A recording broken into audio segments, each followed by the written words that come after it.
Assalamualaikum warahmatullahi wabarakatuh.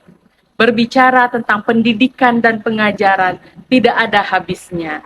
Nelson Mandela pernah mengatakan bahwa education is the most powerful weapon which we can use to change the world. Dia dengan tegas mengatakan bahwa pendidikan adalah senjata yang ampuh yang dapat kita gunakan untuk merubah dunia.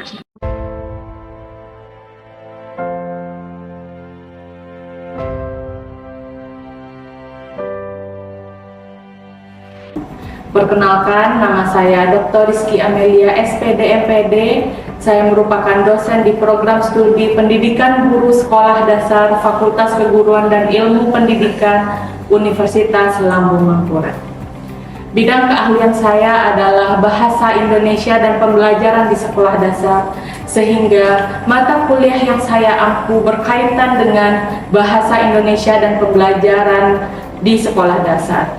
Video ini dibuat dalam rangka memenuhi pernyataan diri dosen untuk unjuk kerja Tridharma Perguruan Tinggi bidang pengajaran sertifikasi dosen tahun 2024. Pada kesempatan kali ini saya akan mensimulasikan pengajaran dalam bentuk micro teaching, di mana micro teaching yang saya lakukan pada kali ini mengedepankan metode pengajaran dia. Dia adalah delivery, interaction, and assessment. Dalam tahapan delivery, saya sudah menggunakan berbagai sumber yang up to date yang tidak hanya dituliskan di dalam RPS, tetapi juga diintegrasikan ke dalam pembelajaran. Sebagai referensi utama dalam mata kuliah ini, mahasiswa menggunakan buku yang berjudul Keterampilan Berbahasa di Sekolah Dasar, di mana buku ini menyajikan materi-materi yang sesuai dengan materi pokok yang akan diajarkan di dalam perkuliahan.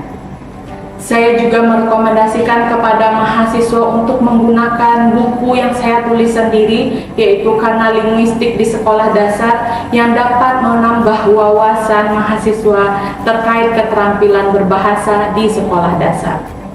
Selain itu, mahasiswa juga direkomendasikan untuk menggunakan referensi tambahan seperti buku, artikel dari jurnal internasional maupun nasional yang berkaitan dengan mata perkuliahan yang saya ajarkan, termasuk artikel-artikel hasil penelitian dan pengabdian kepada masyarakat yang telah saya lakukan sebagai upaya untuk mengintegrasikan hasil penelitian dan pengabdian kepada masyarakat dalam perkuliahan yang saya ampu.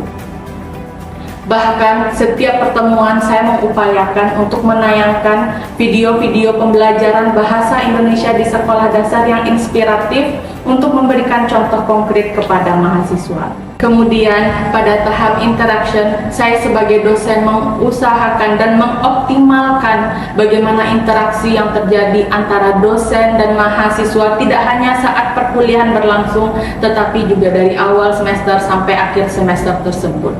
Salah satu media yang saya gunakan yaitu WhatsApp dan e-learning di Simari. Dan dalam perkuliahan saya biasanya menyiapkan menyelipkan ice breaking dan jokes agar perkuliahan berlangsung menyenangkan dan tidak terasa kaku.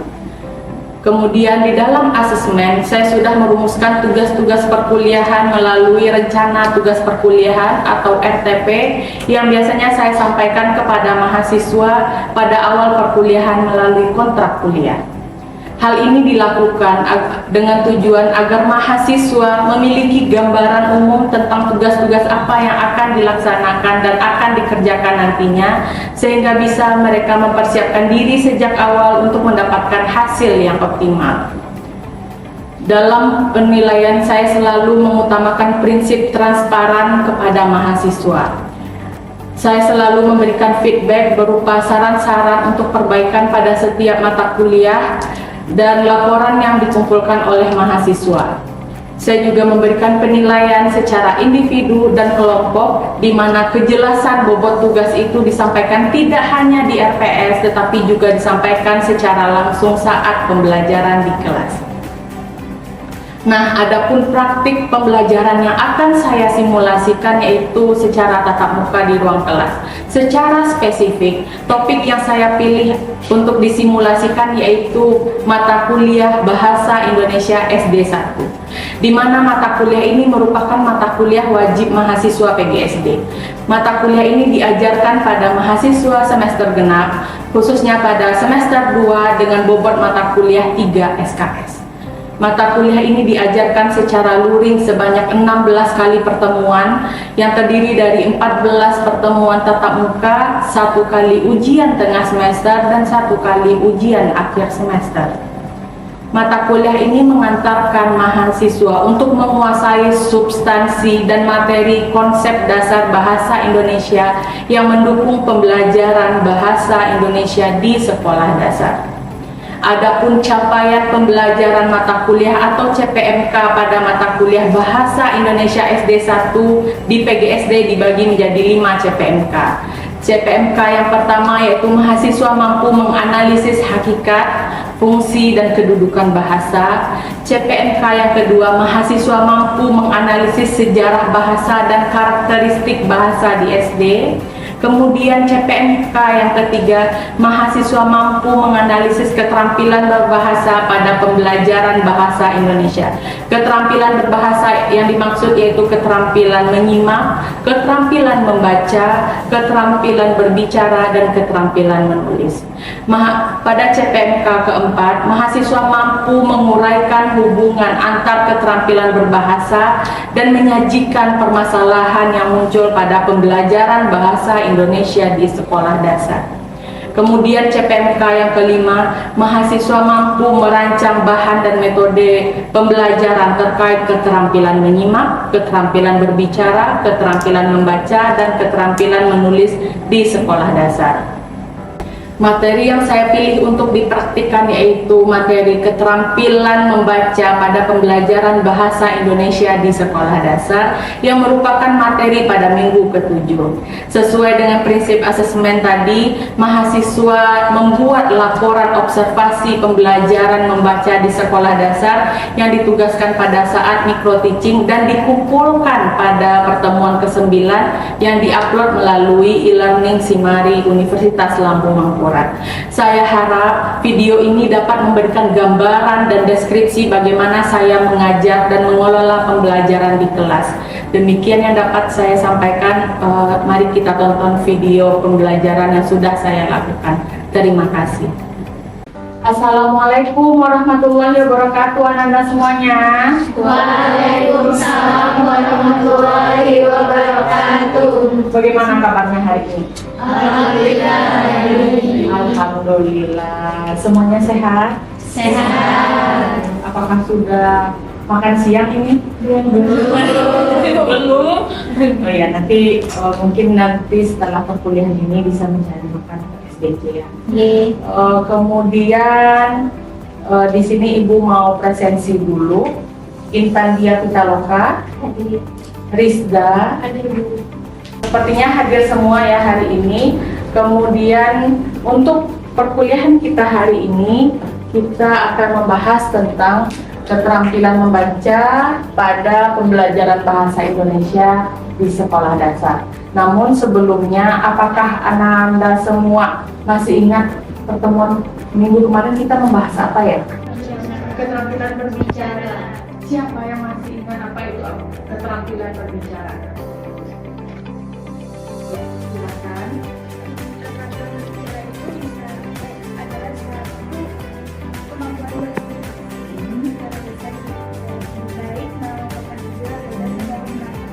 Bagus, beri aplaus untuk temannya. Jadi keterampilan berbicara itu adalah salah satu keterampilan ya berbahasa yang produktif. Artinya kita memproduksi ide, pikiran, gagasan yang dari dalam otak ini dalam bentuk lisan. Nah, kalau produktif dalam bentuk tulisan apa? Keterampilan menulis. Nah, kalau 4 keterampilan berbahasa, siapa yang masih ingat urutannya? Ya, silakan.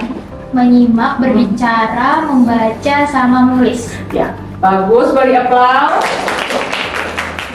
Secara umum tujuan membaca itu adalah untuk mencari informasi dari teks, ya. Tapi kalau dibedakan secara untuk jenis informasinya ada 3. Yang pertama membaca referensial, kemudian tujuan membaca untuk intelektual, kemudian yang terakhir untuk hiburan atau kesenangan. Nah, yang membaca referensial ini tujuannya seperti apa? Misal, ibu membaca highlight berita, ada anak SD yang membakar temannya. Kan jadi penasaran seperti apa kronologisnya, di mana tempatnya, kenapa bisa seperti itu. Akhirnya ibu cari berita terkait yang diberitakan tersebut. Kemudian setelah membaca ibu baru tahu ternyata lokasinya di Padang. Dia kemudian lagi bermain-main, bercandaan, tapi menyiram bahan bakar ke tubuh temannya. Dan akhirnya sampai terbakar. Dan sedihnya si anak atau korbannya ikut meninggal dunia. Nah, jadi kan dengan membaca itu akhirnya kita mendapatkan banyak informasi berupa data atau fakta yang ingin kita ketahui. Lalu yang kedua, membaca intelektual. Nah, ini seperti siswa-siswa SD, SMP, SMA yang ingin mencari informasi menambah intelektualnya. Misal seperti Ananda baca buku ke perpustakaan, kemudian menambah wawasan. Seperti itu termasuk ke dalam tujuan membaca intelektual. Kemudian yang ketiga, membaca untuk kesenangan. Seperti Alfa jelaskan tadi, dia suka membaca novel karya dari. Dan mungkin banyak Ananda di sini yang memiliki hobi lain seperti membaca karya-karya dari orang yang berbeda seperti itu. Ya.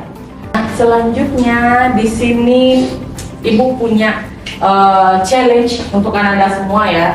Kalau yang bisa nanti ibu kasih bahan bacaan, tapi waktunya cuma 30 detik. Nah, yang bisa dan yang tercepat, misalnya memahami bahan bacaan tersebut, akan ibu beri hadiah. Ya, kebetulan ada ibu siapkan di sini.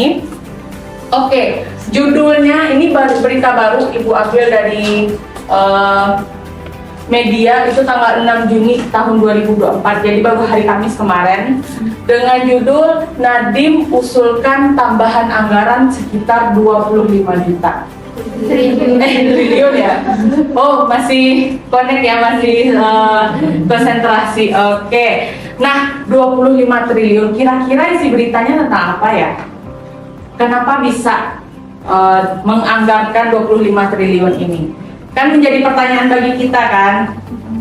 Nah, oke, ibu akan setting waktunya 30 detik. Setelah 30 detik ini akan ibu next slide. Oke, siap-siap? Sudah siap? Oke, waktunya habis. Nah, ada yang memahami isi bacaan yang sudah dibaca barusan? Yang bisa mau mencoba, silakan angkat tangan. Oke, silakan Aufa. Itu tadi yang membaca itu, penambahan itu tuh untuk meningkatkan program-program yang sudah disusun oleh Komisi 10 DPR itu, untuk meningkatkan, makanya ditambahnya anggaran tersebut sebesar 25 triliun gitu. Itu yang dapat, yang urun highlight bagian itunya. Oke, beri aplaus untuk Aufa. Silakan ke depan. Yeay. Iya. Oke. Nah, ini adalah hasil PISA. Jadi PISA ini merupakan program International Student Assessment yang diberikan kepada anak usia 15 tahun dari seluruh dunia dan dites dengan tingkat soal yang sama, kemudian di ranking. Nah, di sini akan terlihat kita yang warna apa? Merah. Sedangkan rata-rata dunia di mana? Di biru. 487. Nah, ini untuk kemampuan membaca, ini matematika dan sains IPA. Apakah Kita sudah bagus hasilnya? Belum.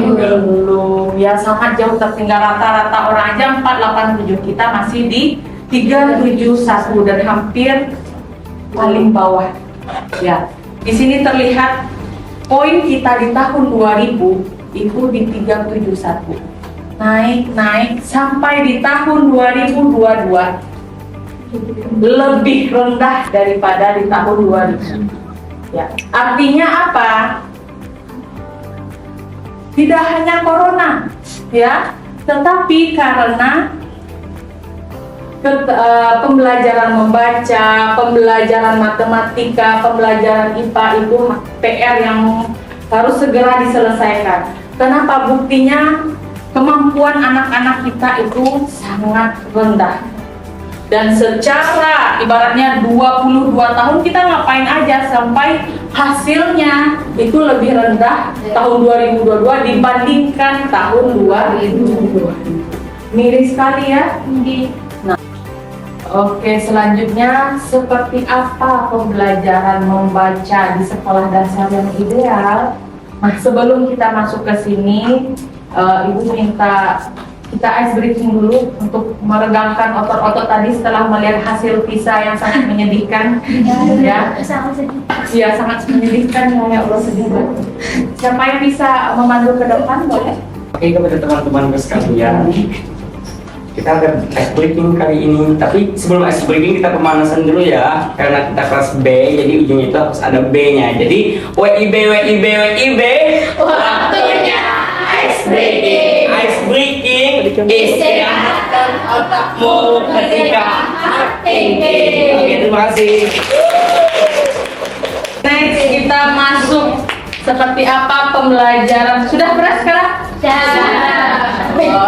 Pembelajaran membaca di sekolah dasar yang ideal. Ya, pembelajaran bahasa Indonesia di sekolah dasar itu untuk kegiatan membaca. Yang pertama, siswa diharapkan memperoleh dasar-dasar kemampuan membaca. Ya, dasar-dasar itu seperti apa? Kalau membaca itu bukunya ya benar-benar lurus di sini. Tidak letaknya seperti ini, tidak seperti ini. Jadi memang lurus ada di atas meja. Kemudian membuka buku seperti apa? Nanti akan Ibu lihatkan videonya. Jadi ada yang namanya dasar-dasar membaca. Tujuannya apa? Agar kita lebih siap untuk menerima informasi dari bahan bacaan tersebut. Kemudian yang kedua apa? Siswa dapat menyerap berbagai pengetahuan, bisa seluruh pengetahuan ataupun sebagian besar yang disampaikan melalui tulisan. Ya, Ibu punya salah satu video di sini akan memperlihatkan seperti apa kegiatan pembelajaran membaca yang seharusnya di kelas rendah. Dan Lembaran karena ibu di bawah lembaran, geser, buka pojok kanan. oke, sudah menonton video yang ditampilkan barusan? Sudah. Ada nggak informasi baru yang Anda dapatkan? Ada suatu buku bergambar. Itu misalnya kita suruh siswa-siswanya itu untuk memperhatikan gambarnya itu. Nah, kita beri kesempatan kepada siswa-siswa kita itu apa aja yang ada di gambar tersebut. Kenapa membaca? Kalau anak-anak SD sekarang disuruh membaca gimana? Malas. Malas kan?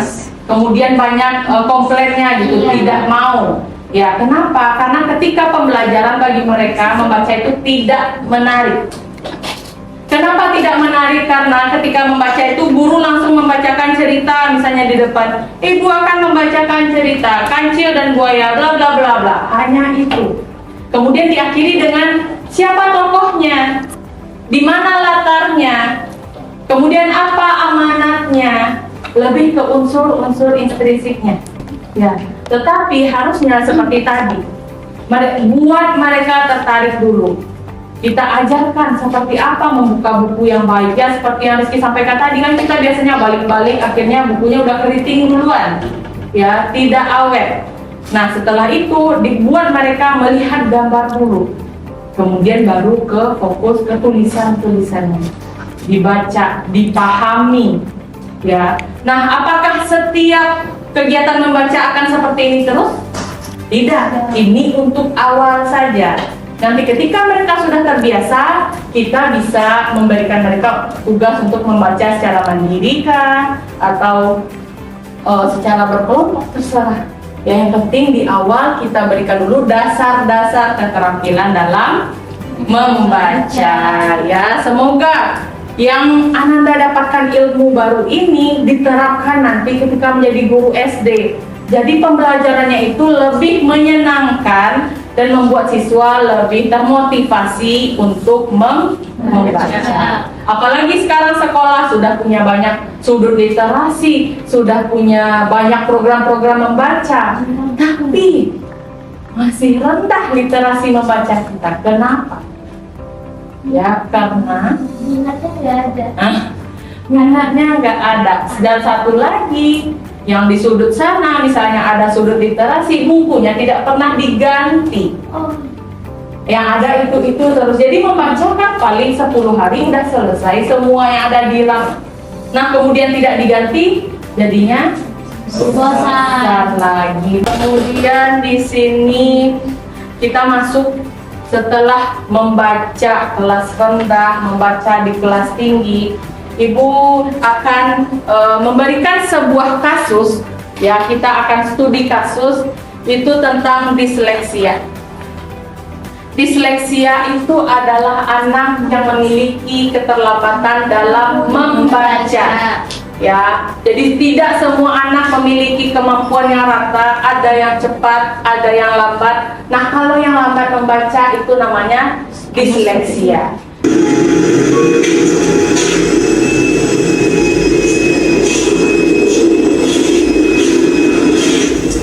Assalamualaikum. Kau pulangnya telat, Dek? Kenapa? Halo. Nah, demikian video tentang anak yang mengalami disleksia. Sekarang Ananda silahkan duduk berkelompok, kemudian diskusikan. Pertanyaan pertama, apa yang dialami atau dampak bagi anak yang disleksia ini dalam pembelajaran? Kemudian kalau yang kedua, kalau Ananda menjadi guru, kira-kira apa yang Ananda lakukan untuk menghadapi anak yang disleksia ini? Nah, silahkan duduk berkelompok.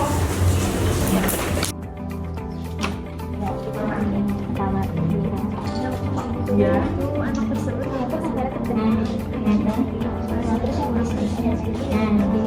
Terus kalau jadi guru kita dalam membimbing anak yang disleksia yaitu dengan memahami anak tersebut membangun rasa percaya diri dan memberikan masukan untuk terus berlatih membaca dengan membuat materi pembelajaran yang mudah agar anak tersebut mudah juga memahami pelajaran. dituliskan ya di laporan kelompoknya.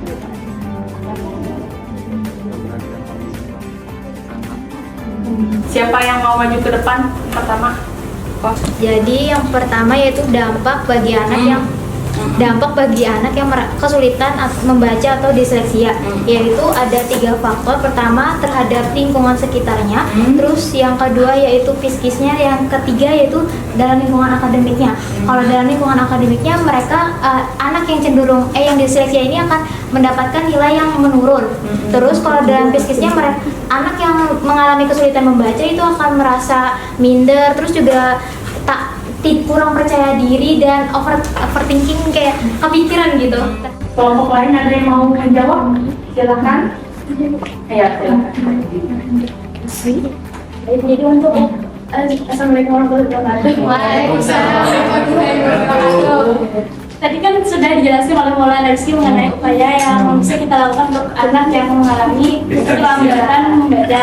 Nah, jadi kalau dari pendapat kami itu ada yang kita lakukan itu tadi seperti konsultasi orang tua dengan guru dengan orang tua siswa, menanyakan bagaimana kenapa anak ini jadi mengalami keterlambatan dalam membaca. Terus yang kedua itu ada kita harus memahami minat siswa. Siswa itu minatnya apa, kelebihannya itu di mana. Jadi kita mengetahui untuk memudahkan nantinya kita mengajar siswanya tuh. Nah, terus ada juga kita memberikan kayak apresiasi untuk siswa yang lain supaya kita tuh memotivasi anak yang keterlambatan membaca itu dengan yang apresiasi kita ke siswa lain. Nah, memberi hadiah, jadi anak yang lambat membaca itu kan termotivasi untuk belajar lagi. Oke, beri aplaus untuk ya. Jadi harus melaporkan kepada orang tua, kemudian mencari solusi bersama-sama. Ya. Nah, semoga apa yang Ananda sampaikan tadi tidak hanya keluar secara lisan, tetapi juga nanti diterapkan ketika menjadi guru di sekolah dasar. Kemudian tidak hanya mengajarkan itu, tapi diingat juga ada amal jariahnya.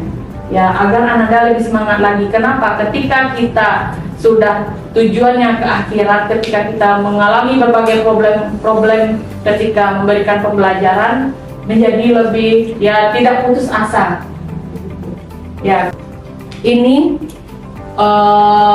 tugas individu ya. Ananda nanti secara individu Ibu tugaskan observasi ke sekolah dasar. Ya, terserah sekolahnya di kelas tinggi kah, kelas rendah, melihat berbagai pembelajaran bahasa Indonesia.